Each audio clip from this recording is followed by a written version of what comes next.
Hey, what's up, guys, and welcome back to Anime King. And today I'm gonna be giving you part 2 of What If Naruto Was Pure Evil with the Speed Force, guys. Remember to get this one too. 100 like as usual. Share this to all of your friends on your social media platform. And also, guys, don't forget to go ahead and check out the other channels if you're new. Yes, that's correct. I indeed have 3 more channels which I post What If on every single day for you guys to enjoy. All of the links will be down in the description, so go ahead, check them out, and yeah, enjoy. And don't forget to turn on the bell notification to see exactly when I post, because I do post a hell of a lot. So without further ado or wasting any more time, how about we jump right into this brand new episode? Let's begin now, guys.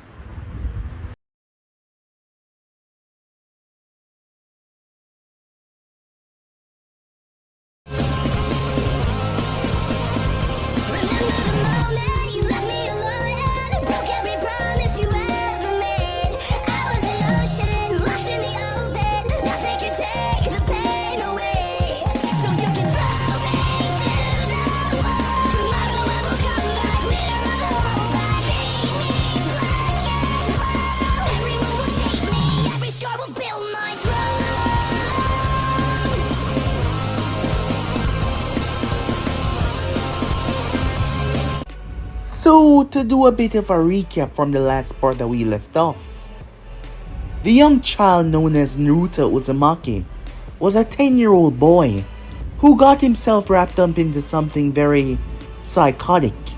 That was a word because this child was very unstable.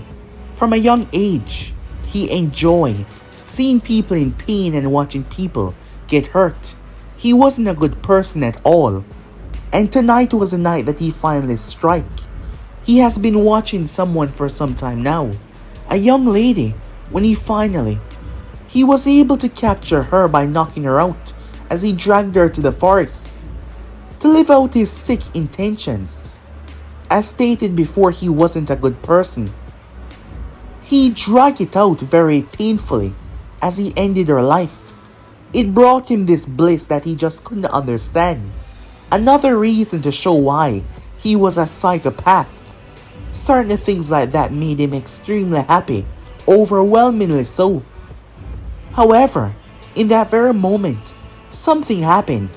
Something that will change the structure of this planet and maybe the entire universe.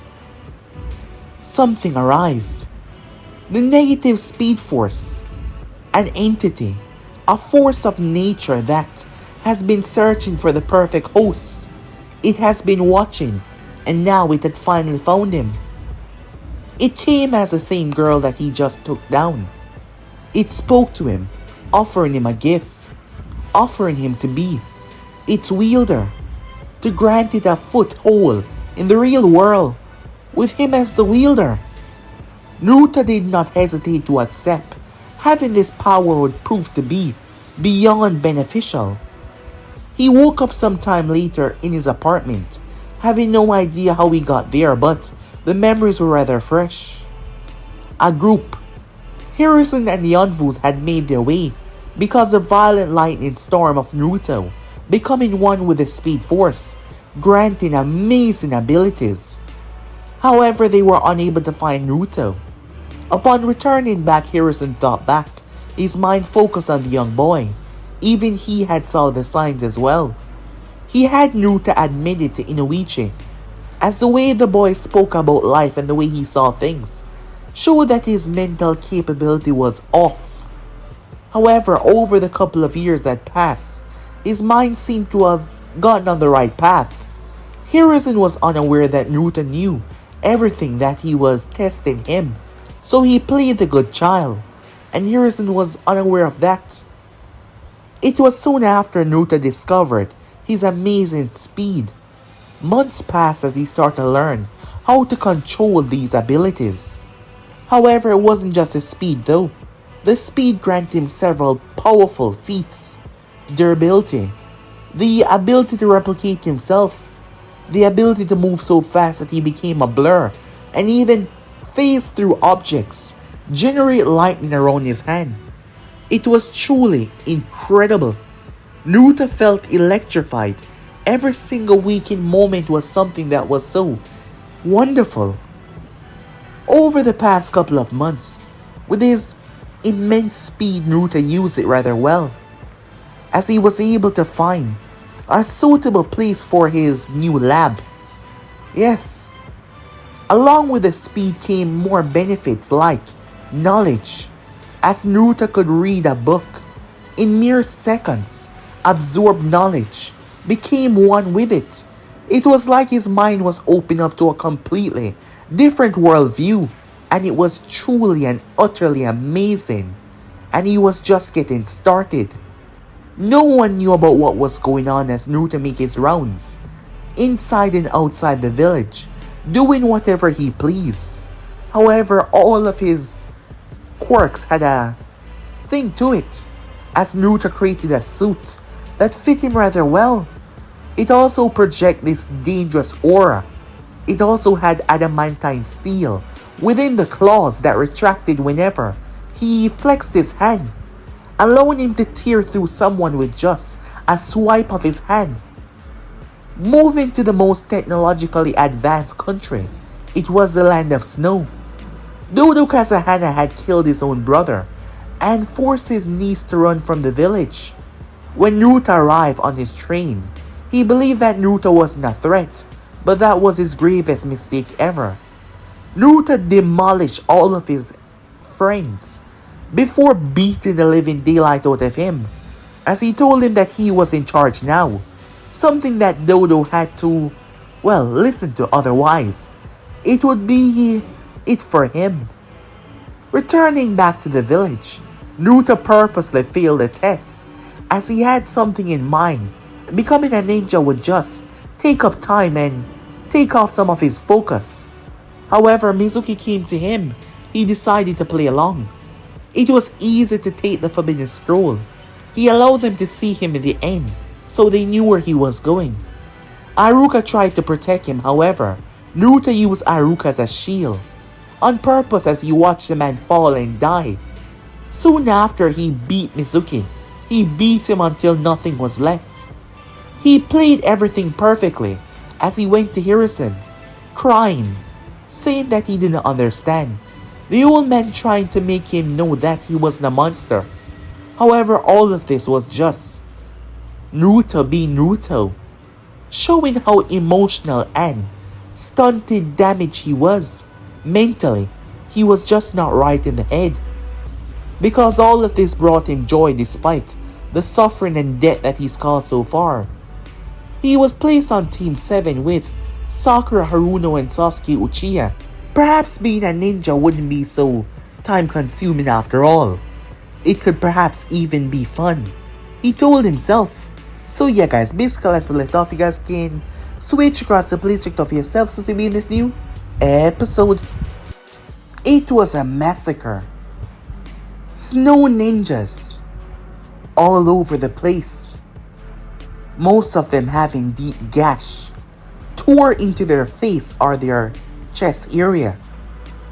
A lot of them having their necks snap, their spine broken, their whole body electrified. The remainder of the snow ninjas all took a knee in absolute fear, knowing that at any moment their life could be snuffed out. Dodo Kazahana had lost the first battle. However, it never sit right with him. He decided to make sure, whoever this was, he would be ready the next time. So he planned a trap, expecting the return of the speedster. However, despite all the time that he had to plan and to prepare, it seems like it was for naught, because all he was successful in doing was allowing his people to take their final breaths.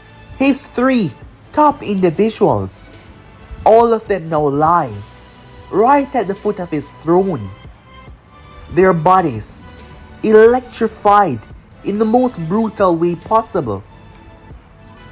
Blood-curdling scream escaped his throat as Dodo was on the ground, screaming in agony. Standing above him was Naruto, all decked out in his new suit, red electricity coursing down his right hand and shocking the daylight out of Dodo. His left hand was no longer with him, removed by Naruto. He screamed out, begging for him to stop. However, Naruto did not stop. He just kept on, upping the voltage more and more, until it looked like the man was about to pass out. He then finally came to a stop. The remaining snow ninjas all flinched as he looked at them. They were terrified, watching their comrades go down like that, at speeds that their mind could not even perceive. And now to look at their leader, on the ground, a beaten, bloody mess. Naruto zooped him across the room and slammed him into his throne with great force. Don't worry, I am not going to end your life. His voice coming out demonic as he spoke.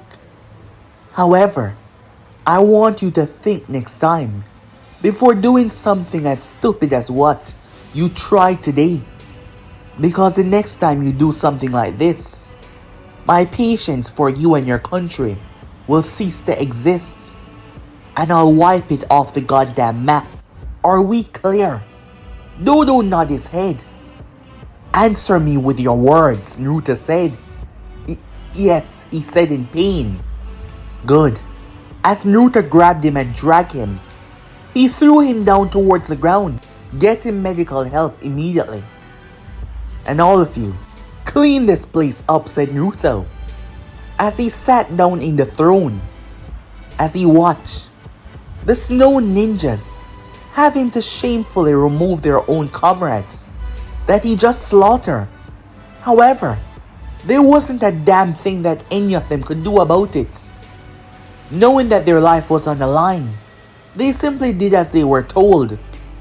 As a beaten Dodo was taken to the infirmary to get some help, no longer with an arm, humiliation, defeat.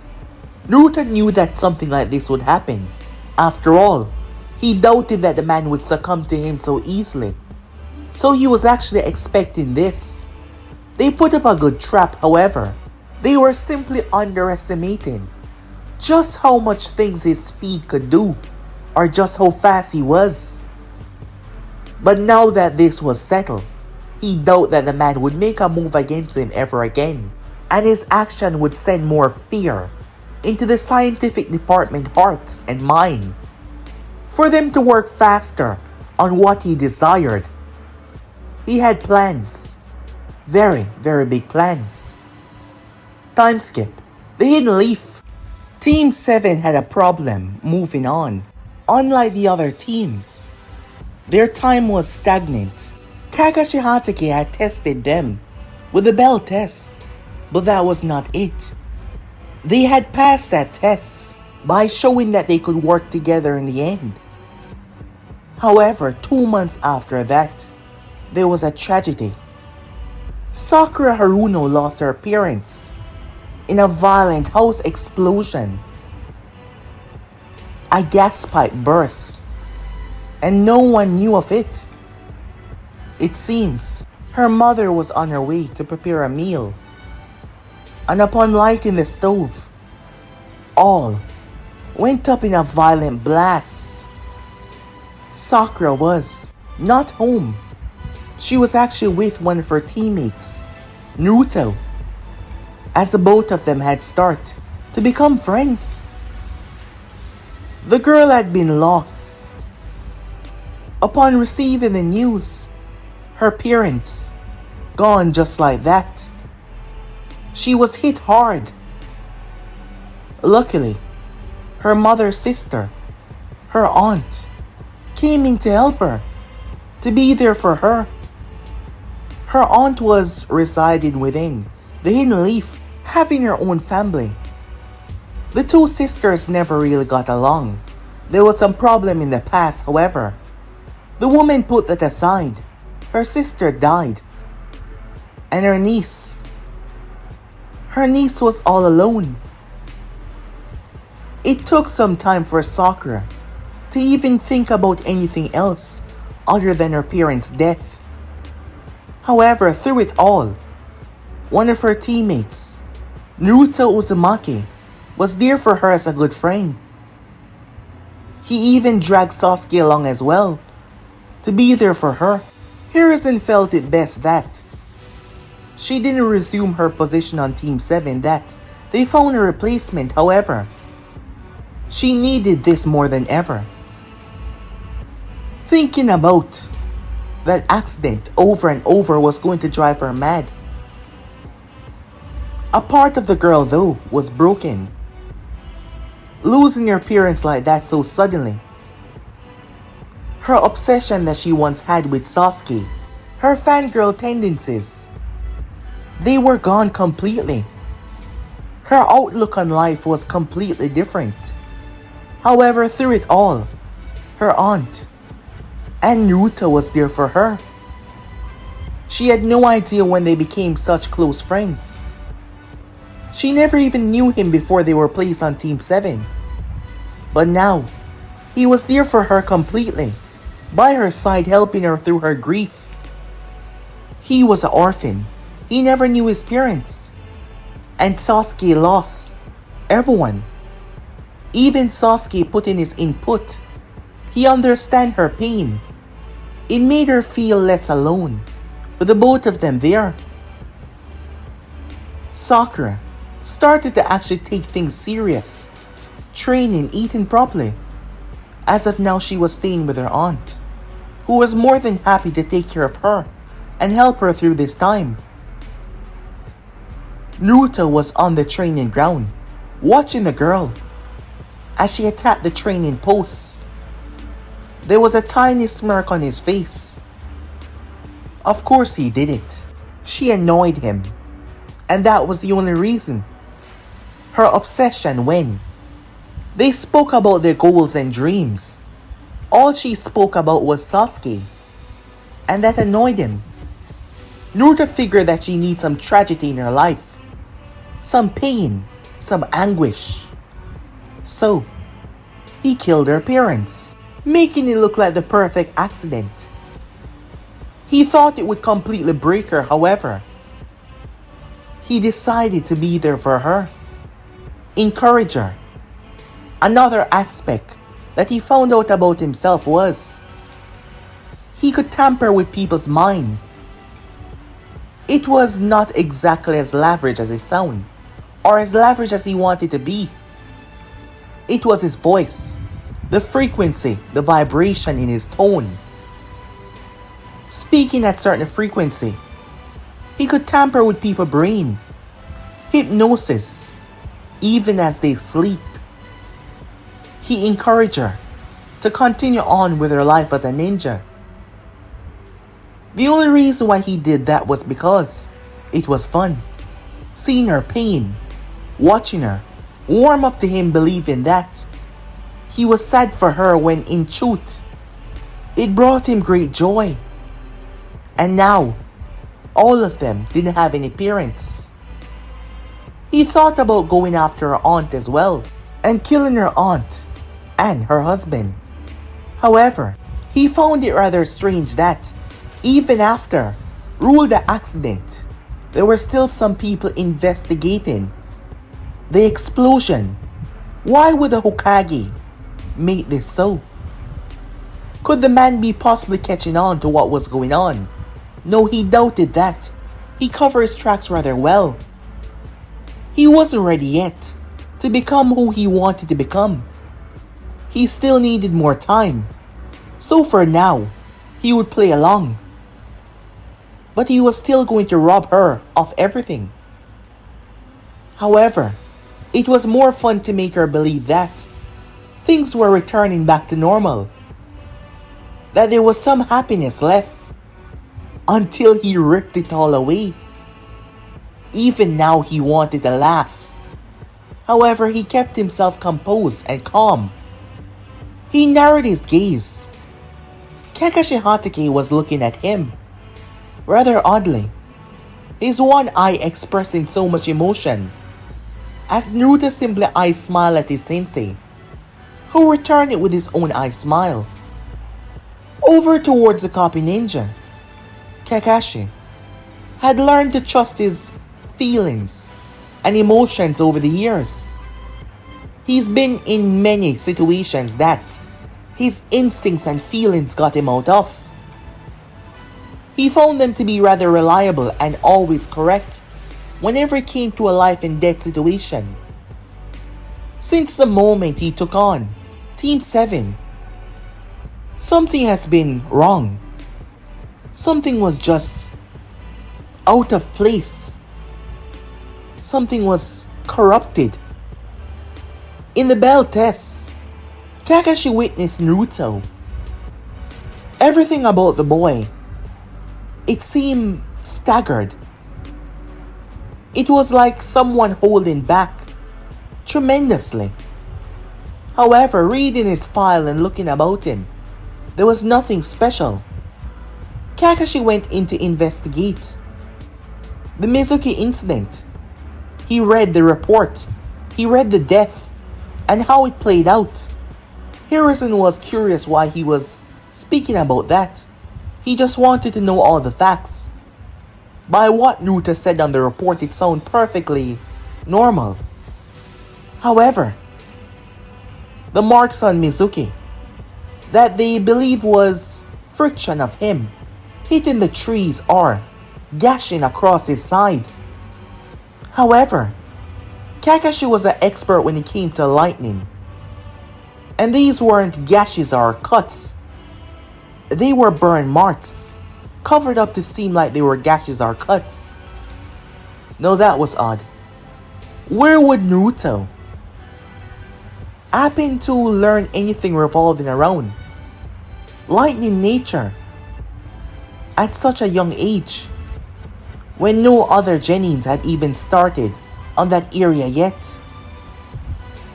This was all just a thought that he had right now. He had no concrete evidence, because it could all just be a mistake. However, there were just a feeling that he got from the boy, being around him, and certain times he saw this look on his face. It was his eyes. Kakashi saw many people during the war. However, the boy's eyes, they terrified him. It was like he was looking at something without a soul. He hadn't spoken to anyone about this, not the Hokage, no one else, because this could all be a misunderstanding. Because unlike most people, he knew more about the boy than the boy even knew himself. Having the knowledge of who the boy's parents were. Another thing, on the day of the accident, when it happened, Sakura was with Naruto. From what he saw, the boy wasn't as social as most people, yet he's been actively spending time with her more and more. This could just be him trying to be there for her because she lost her parents. Then again, both him and Sasuke were now orphans as well. And now she was orphan as well. Kakashi wondered if he was just overthinking all of this, as he focused his gaze on the young boy, who looked so innocent at some times, and yet the mere look on his face bothered Kakashi greatly. Time skip. Team 7 was making their way towards the Land of Wave, their first C-rank mission, as Sakura was quiet than usual. Usually she would be talking to the client right now. She had questions, however. Lately she found herself not being up to many things. She wondered back, if she had been there, she would have been gone as well. Perhaps that would have been better than the pain that she had felt when she first found out. A pain that was unbearable. She knew that she was joining a very dangerous profession.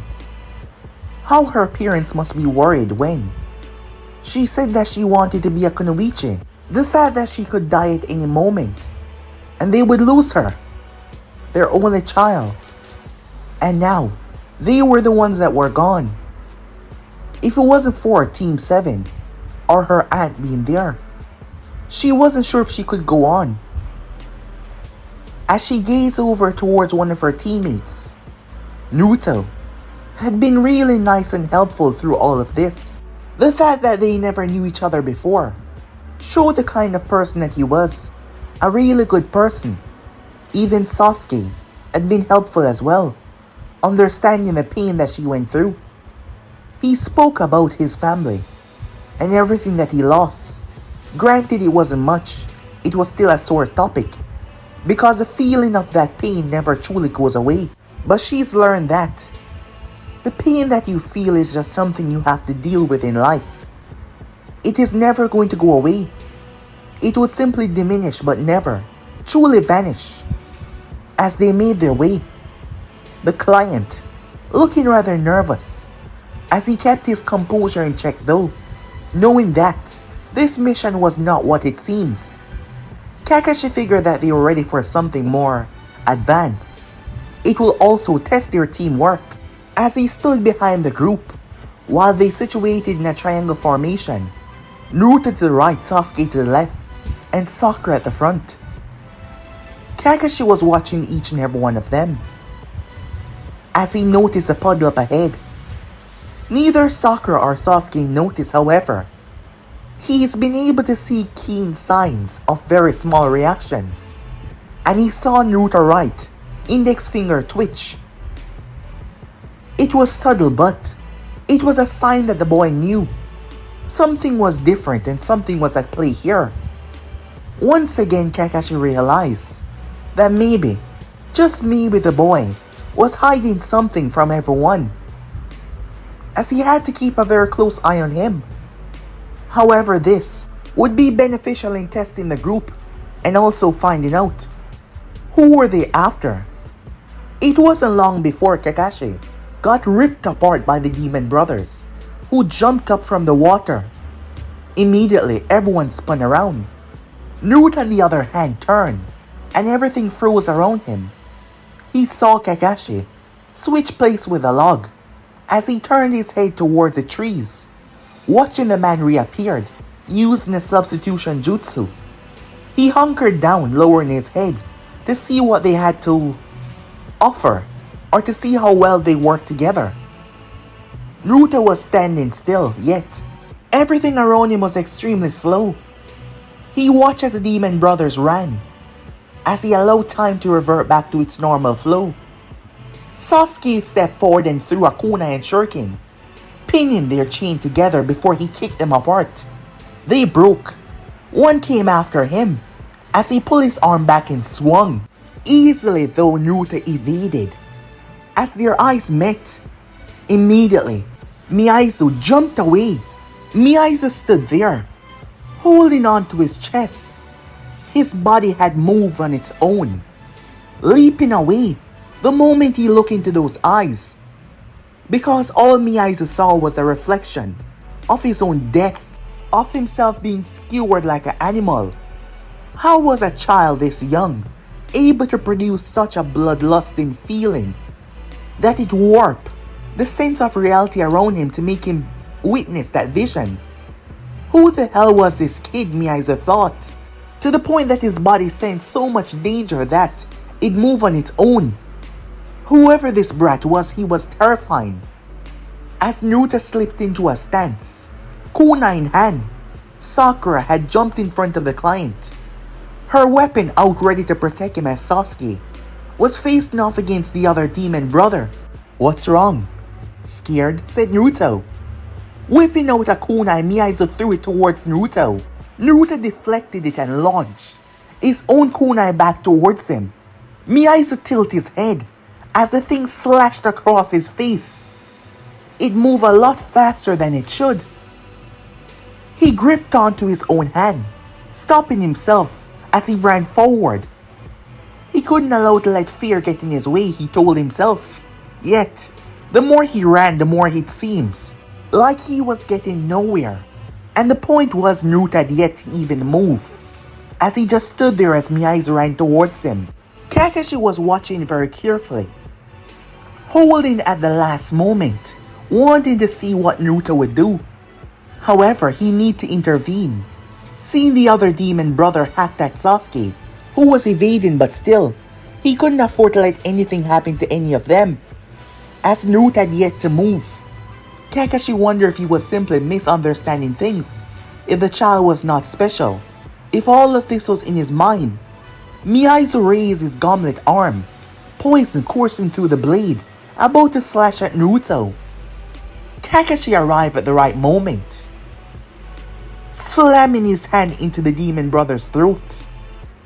For a brief single second, Kakashi saw a smirk on Naruto's face, for just a second before it vanished, as he grabbed the demon brother under his arm, subduing the both of them. Sakura blinked in surprise. He's alive, as she looked back towards the broken piece of wood. Time skip. After confronting Tazuna, he told them that he lied.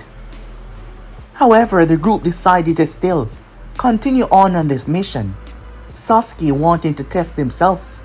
Sakura, a bit unsure, however. Both of her teammates wanted to go, and she didn't want to let them down, as Naruto wanted to go as well.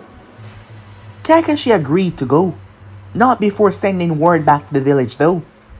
With that, the group made their way, as he restrained the demon brothers, leaving them behind for Anvu to come and pick them up. However, when the Anvus arrived, there was no one there. There was no one to be found, as they wonder what happened to them. Surely Kakashi had subdued them enough. But when they arrived, there was nothing there for them to pick up. As for Team 7, they got off the boat, as they could properly walk once again. The fog was so great in this area. As they moved through, they heard a sound. They all froze up as they waited, but it was just a rabbit that jumped out of the bushes. Kakashi noticed something off though. It was a rabbit coat. "Get down, everyone!" he shouted, pulling the bridge builder down to the ground. As Naruto turned, slowing time once more as he saw the massive blade, he snapped his head to the right as he saw the shadowy figure leaping from where he was. He then ducked down to the ground. Kakashi blinked in shock and confusion. One moment Naruto was standing, the next moment he was on the ground, as Naruto had used his super speed and got down to the ground. Kakashi was able to perceive it as Naruto simply standing, and then he was on the ground. He had to rub his one eye, wondering if he was seeing things. However, there was no time for that right now. Zabuza and Mamakai arrived. The both of them had their little talk off before Zabuza started to threaten them, releasing bloodlust. A smile came on Naruto's face while the others were terrifying this feeling, reeking of death and destruction. This was a sensation and feeling that he loved so much. Kakashi glanced behind him, seeing the state that Sasuke was in, and Sakura as well. Naruto on the other hand seemed happy, really happy. The copy ninja flared his own chakra as he told Sakura and Sasuke. He did not say their names, but he told them that he wouldn't let his comrades die. As Naruto's expression returned back to normal, once again confirming that something was wrong, Kakashi told himself, but he had to focus on the battle. Naruto turned around as Zabuza Mamakai appeared in the center of their group. He had yet to speak as Naruto started to move, walking around the man. How easy it would be right now to cut him down. Kakashi had yet to even notice. Naruto narrowed his gaze as he saw Zabuza moving slightly. So was Kakashi as well. The both of them were augmenting their body with chakra, making them a lot faster. However, he was still faster. But he was a bit impressed, he thought to himself. A smile creeped up on Naruto's face. In that moment, he moved forward. He grabbed onto Tazuna and moved them in the path. He then stepped towards Sakura and pushed her slightly. He stepped to Sasuke as well and pushed him slightly as well. He had plans for them. Their time was not now. He then moved towards Kakashi. Upon arriving, he placed 2 fingers on his legs and zapped it slightly with electricity. He then moved back to his position. Time started to flow as normal once again, as Zabuza saw his opponent right within his grasp. No hesitation as Kakashi tried to reach, however, a sudden sharp pain in his leg slowed him down for just a second, and that was all that Zabuza needed. Swipe. Sakura and Sasuke fell over. Blood splattered on Naruto and Sakura. Sasuke falling the other way as the body of the bridge builder collapsed down to the ground. Zabuza was about to lay waste to all of them though, a promise that he made to Kakashi earlier. If the man had not listened and just headed back, his students would still be alive. Kakashi came in though and knocked him away as the both of them started to clash against one another before they separated on the ocean. Zabuza would have wanted to take Kakashi's head if he was once a part of Kiri after all. He was within their bingo book. However, there was no reason for him to fight here. And Kakashi also had no reason to fight. Tazuna's head was lying on the ground nearby. Sakura was motionless as she looked at Tazuna's head, the man that she was just talking to moments ago, now lying on the ground dead. Sasuke was shocked. He couldn't even perceive the speed that Zabuza was moving at. Was this the level that Jonin was at? And yet, his brother was far stronger than this.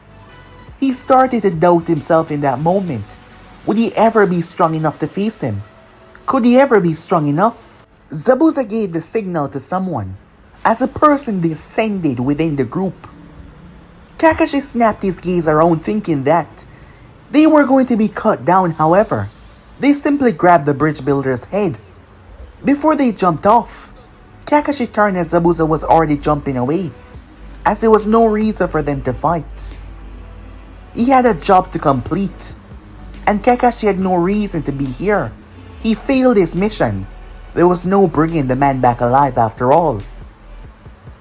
Walking over to Team 7, Kakashi had an unreadable expression on his face, all of them having some odd expressions. However, his keen gaze focused on Naruto. Time skip. Returning back to the village. It was a sobering feeling. Their first mission outside the village came to an utter failure. The kids don't seem to be rather fond of that, and it seems like watching the bridge builder die right in front of her. It affected Sakura even more. Sasuke wasn't affected by the death, but the fact that he failed, and the fact that he wasn't strong enough. Naruto, on the other hand, there was nothing that they could read coming from him.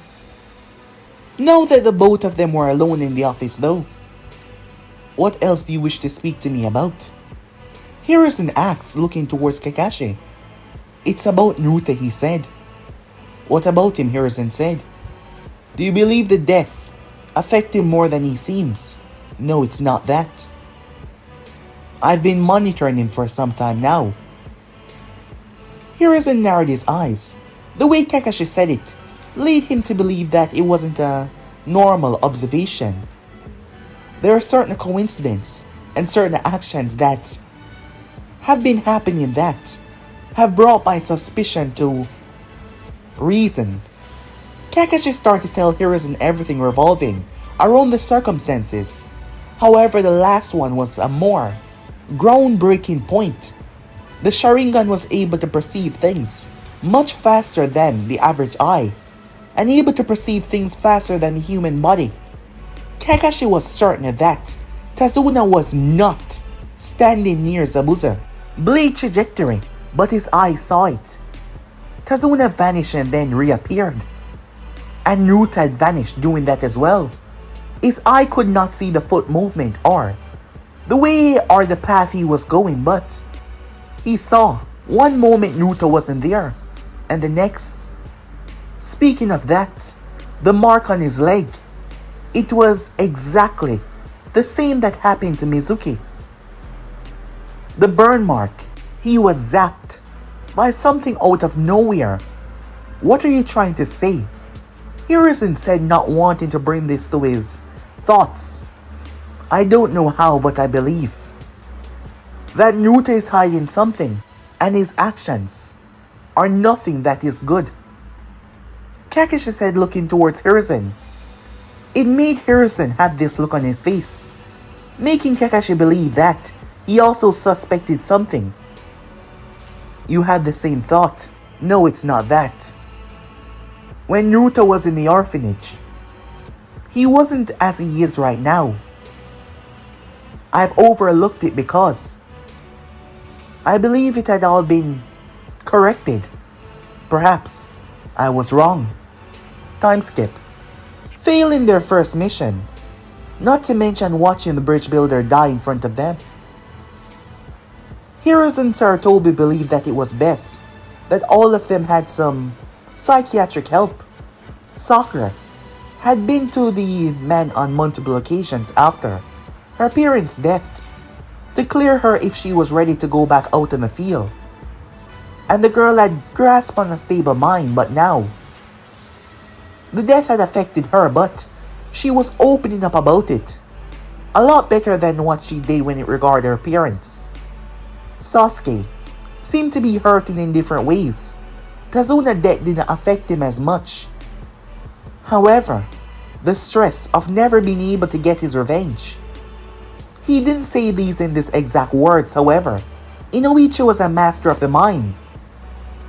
At the moment, Inoichi stood in the office, along with Hiruzen and Kakashi as well.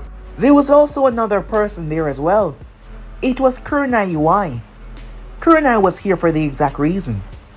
Being a master of Genjutsu, Kurenai had studied greatly under Inoichi, and there was no one else that he saw that was better in understanding certain quirks or mental expiration of emotions. That is why she was here. The room was sealed off. This was a very private meeting that no one else would be attending until they can gather enough information. Having done 3 sessions with Naruto already, with Kurenai listening in, they've got some rather troubling information. A few years back, I was the one that cleared this child. However, it seems he had caught on. Hiruzen narrowed his gaze. His answers to all my questions. They're not the same, however. The undertone of each of his answers are the exact same. What do you mean? Kakashi said. He knows what he's doing. Kurenai interjected. He does? Hiruzen said. Yes. The way he speaks, the way he answers the questions, he takes control. He doesn't want anyone else to be in control. He wants to be the one pulling the strings, manipulating everything. He steps in and pulls everything in his control and grasp to make sure his mind is the one that is overlooking everything around him. It fit with his personality. A timid, coward one. However, it is just a ruse. His words, his features. He's good. However, he can't help but play these little games. But he believes that he's that much in control that he doesn't see where he's slipping up, allowing us to see what is truly behind that mask. Whatever you believe this child has done, I have no doubt in my mind that he did it. Kakashi and Hiruzen were shocked towards our words. And you truly believe this? Kurenai nodded without hesitation. Something is deeply wrong with that boy. It might seem like he's concerned. It might seem like he cares, but he does not. He wants you to believe that. He needs you to believe that. It's all a part of his game. all a part of his trick. However, the concrete proof on what he's doing, I'm not sure what it is. I believe it's some kind of super speed, Kakashi said as he drew their attention. At first I thought it was teleportation, but even at that distance, even at that force and speed that he would be moving, there would be still signs that I can see him fully. Still some movements of his hand or something, but I think he's just moving extremely fast. I have no idea how he's doing that. I doubt that this has anything to do with chakra. When I saw him blinking out of place, my Sharingan would have picked up on something, but his chakra levels were stable. There was this strange force, almost like a kinetic energy, surrounding his body, protecting him, shielding him. I'm not sure what it was, however, whatever it is, I think it is involving in what he's doing. The more we continue our training sessions, the more time passes on, I can see clearly. He's using it right in front of my eyes. But the sheer fact that he could be so fast to do these things without me noticing is actually terrifying. Kurenai thought about it as well, all of them did, and it was truly frightening. If he really was this fast, and if he really had this sick psychotic mind as they thought, this was going to be bad, extremely so. Their gaze turned in towards the Hokage to wait for his confirmation. He looked towards Kurenai. You said to him this is all a game, correct? She nodded. That means, if he know we're onto him, what will he do? The best option for him is to lay low. Pretend like nothing is going on. I don't think that he will go critical, because if he do possess this speed, he could have done so a long time ago, even by showing an alter ego, to cause chaos while you watch from the scenes. But that is not what you want. Time. What about it? He's waiting on something, he's doing something. I'm not sure what it is, but he's doing something, that is why he hasn't acted yet. I think I know what you're thinking. I think making this move will buy us some time. But why, she said, knowing the threat that he posed. That's exactly why. We have no idea just how fast he is. And if his mind is truly as gone as you both say, we need to make sure that all of our bases are covered, just in case things turn bad. I will have to call in reinforcements, Hiruzen said, opting to call for someone and inform many others about what is going to happen very soon. Because if Naruto was really the person that they think he is, they need to put a stop to this immediately, before more people die. To think about it, if this boy was truly responsible for the death of his own teammate, and yet act like he actually cared, he was a psychotic, bloodthirsty, bloodlusted individual that needs to be stopped. Time skip. Anvus have been watching him, as Naruto found it rather hilarious. Oh, they were good. They thought they were better than him, however. He was always 2 steps ahead. He wasn't an idiot. Far, far, far from it. He knew that Kakashi would be able to perceive things that he's been doing. The smiling, the constant flicking away. He knew about those eyes of his. He read a lot about it, well, the information that he could get about the library. How fast they were able to perceive everything. He purposely allowed Kakashi to see his movements, allowed Kakashi to feel that bloodlusted feeling, by constantly placing the words in his head. As stated before, he was able to speak on a frequency that was able to tamper with someone's mind, constantly putting doubt and confusion in Kakashi's head for him to watch him. Because this was all a part of Naruto's plan. This was all a game to him, and they were playing their part. So far he was acting like your average Genin, not doing anything. 4 months passed by. and there has been no incidents. Everything seemed to be going right once again with Team 7.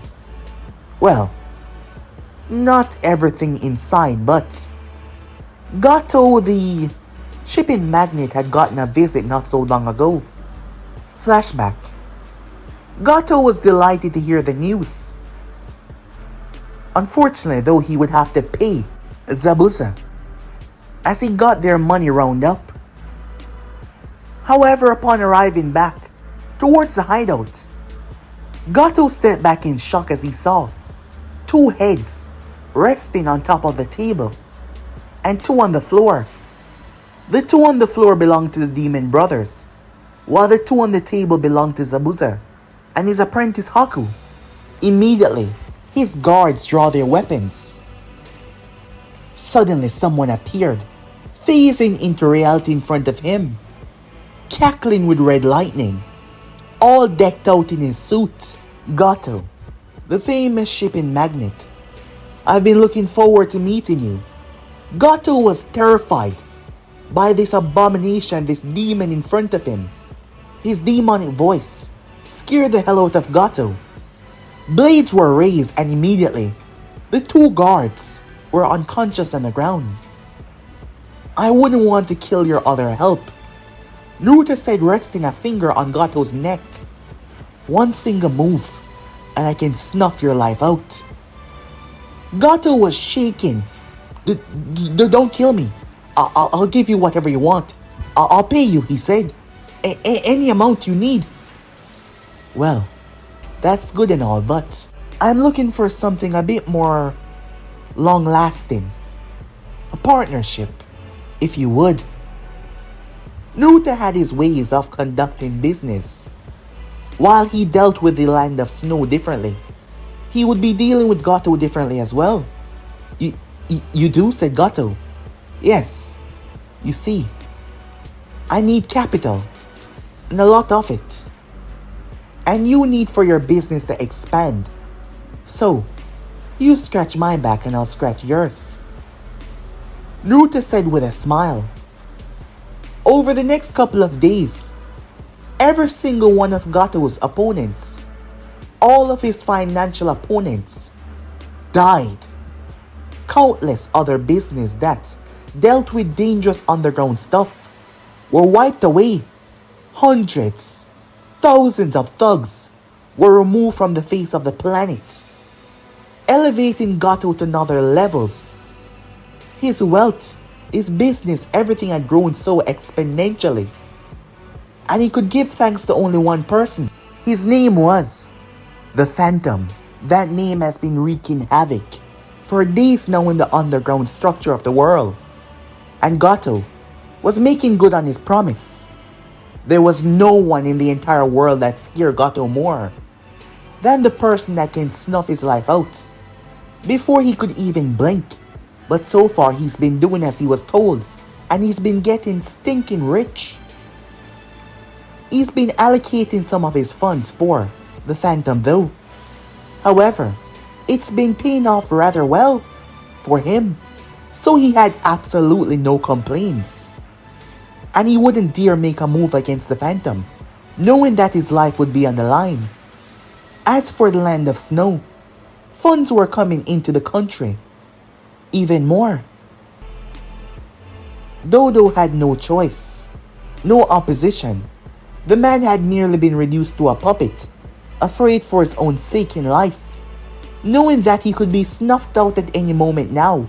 However, fear can be overcome by desperation most times. At the moment, Dodo was with a group of his people. They were terrified, but they were doing as he told them. They were working on something. Something to stop the Phantom. Possibly.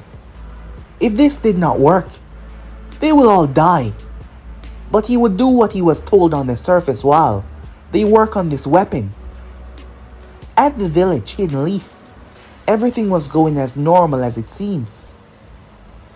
As Naruto hadn't been showing off, he hadn't been doing much. The Anvus were on him. Until certain times they lost him for around 5 minutes. However, Upon getting back the report, Harrison knew that if Naruto was that fast, 5 minutes was a whole lot of time for him to do. Plenty. But so far there has not been any problems in or outside of the Fire Nation. Everything has been rather well. It took him some time, but the man finally arrived to the village. On the wrong day, unfortunately. At the moment, Naruto was making his way. Kakashi had news for them. As he turned down the alleyway, where he saw a young boy being harassed by another older boy. Naruto decided to intervene. "Hey, put him down," he said. His words drawing the attention of the two. "Mind your business, you brat," Kankuro, a member of the Hidden Sand, said, "before I make you my next opponent." As Naruto tilted his head towards him. "Is that so?" he said, as the children were making a fuss over Konohamaru holding up in the ear by Kankuro. However, a stone hit Kankuro on the hand, dropping the young boy. It was Sasuke Uchiha showing off as he crushed the rock in his hand. As they all looked up towards him, Naruto's gaze though was focused on the one above him. Sasuke was shocked and mortified because he did not even sense him.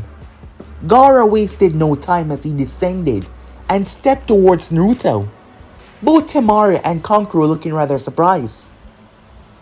Most people doesn't catch Gaara's interest unless he wanted to kill them. But this was different. Who was this guy, Temari thought.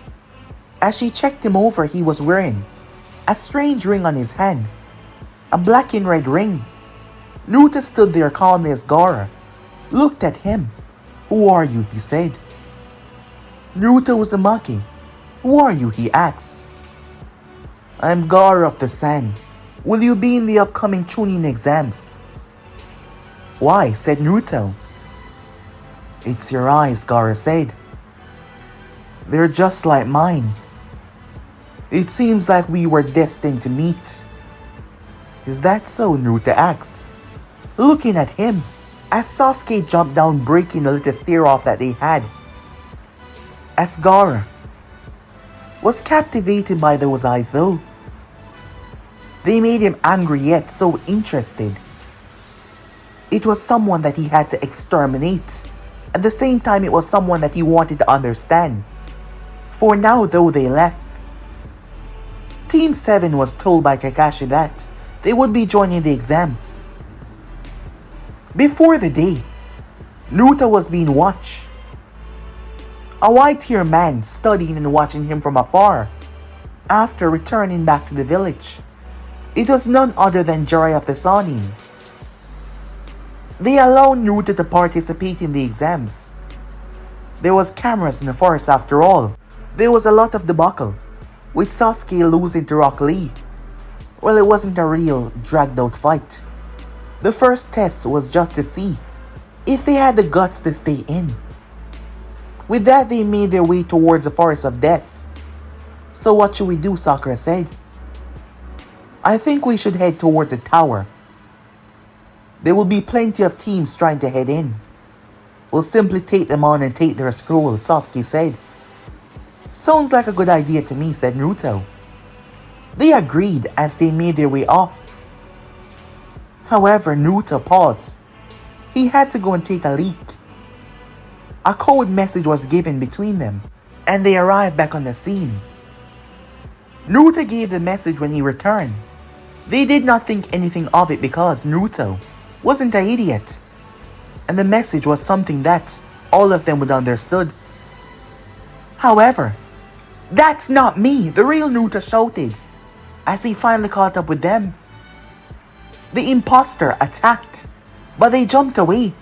The real Naruto running towards them when suddenly a snake came out of nowhere and swallowed him whole.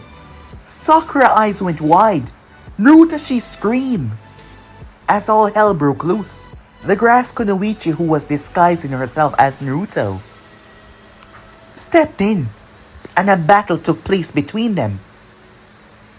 During the battle, Sasuke awakened the very powerful Sharingan. fear and desperation. Yes, he awakened the eyes. Two told them in both. The battle elevated from there when Sasuke burned. They couldn't wait to reveal him that it was actually a guy. Orochimaru of the Sannin. He had his fun with them. He bit Sasuke in the neck. Orochimaru felt his snake had been dispelled back to the summoning realm. But the child was not here. Curious about that. Even the snake believed that it had captured him in its mouth. However, it was wrong. In an instant, Sakura fell down, having been chopped in the back of the neck by none other than Naruto. As he stood there looking down at her unconscious form, Orochimaru gave a curious gaze. Curious about this outcome, not expecting this one bit, the boy knocked his own teammate out. As Naruto stepped forward, there was a smile on his face.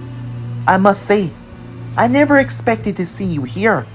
However, this is a fun turn, which would prove very beneficial for me, Naruto said, stepping forward to the Sannin.